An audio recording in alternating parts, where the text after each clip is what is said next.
Hi guys, for this video is nandito pala ako sa kabila ng pulo. So, hinabol ako ng aso. Damn! Hindi ko talaga kaya guys. Wait lang. A few moments later. Hinabol ako ng aso. Kaya na, Chay!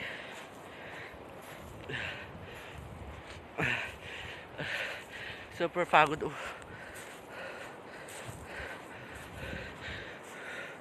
Pero maganda din view. Doon guys ako nabol ng aso sa malayo. Kasi maliit lang yun ang habol. Pero nakakasakit din yun na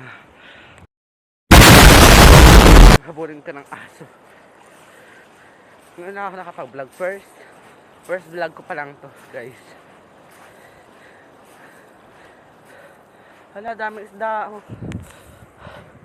Ang daming isda. Ang daming isda guys. Pero kaya katakot ko yung aso. Kasi hinabol ako eh. Siyempre sila ba hindi matatakot sa aso pag hinabol. Halhal nga. Nagbabad dapat ako ng damit. Guys, hanggang dito na muna yung vlog ko kasi pagod na talaga ako. Bye guys.